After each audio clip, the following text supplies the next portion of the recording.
Sa mga karagdagan nating malalaking balita, nagkaroon ng magaan na palitan sa ika-12 araw ng impeachment trial. Ito si Vice President Sara Duterte. Yan ay matapos na biruin ni House Private Prosecutor Attorney Lorna Capunan ang salitang extravagant habang kinikwestiyon ang dating Commission on Audit Intelligence and Confidential Fund Audit Office Auditor na si Attorney Roderick Wamil habang sinasalin sa wikang Filipino yung mga termino na ginagamit sa mga audit findings ng Commission on Audit.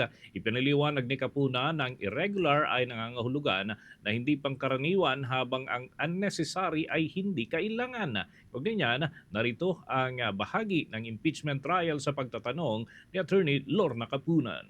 Medyo limited ang aking Tagalog or Pilipino. Ang pagkaintindi ko sa irregular kaduda-duda. Kaduda-duda, irregular. Ang Counsel for Respondent, if you can help me, it's in this translation, I'd happily welcome your translation. Unnecessary sa Pilipino. Unnecessary, hindi kailangan.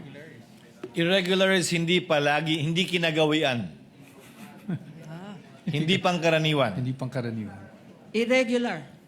Kasi Counsel ang for alam Respondent, you agree? Hindi pangkaraniwan. Yes, Your Honor, I do. Okay. Kasi ang nalaman lang natin the other day is unusual. Ngayon naman, irregular. Hindi pangkaraniwan. Hindi pangkaraniwan. Unnecessary. Hindi kailangan. Your Honor, I with all due respect again, if you may just ask the question na lang po. Sandali, preliminary, Your Honor, preliminary. Because this is already, Your Honor, I think we please. all know what's happening here. In any event, Your Honor, give me some leeway here. This is the last question before we break up for lunch. And considering We ask for the ruling of the the court, Your Honor. victory of Ayala, Your Honor, Let we're all in a counsel- happy mood. Let counsel wind up with this, with her This is the direct last question, counsel Your for Honor. Respondent. Let's give her some Okay, leeway. I will- We submit. Unnecessary.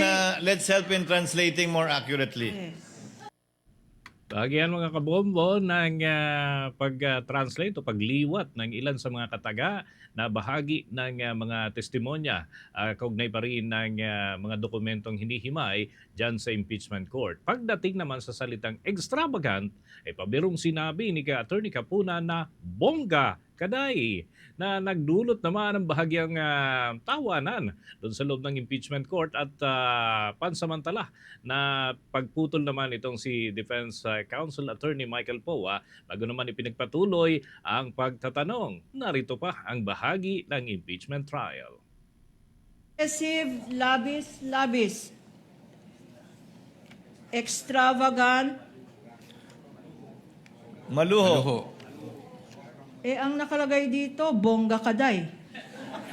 Extravagant. Bongga, extravagant. At lastly, unconscionable.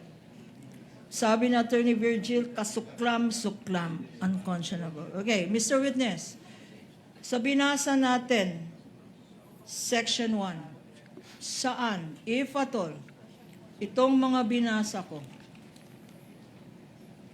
saan babagsak itong... Question, objection, Your Honor.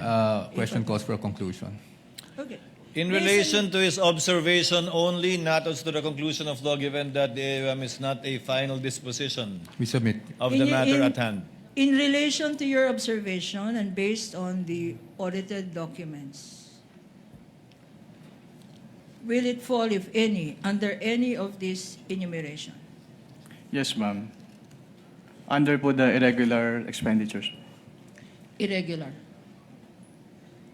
Dahil irregular po siya dahil hindi po siya compliant or hindi po siya hindi po siya compliant with the provisions of the Joint Circular 2015-01, which is an issuance po of the COA, the DBM, the DILG, the GOCC, GCG, and the Department of National Defense rather.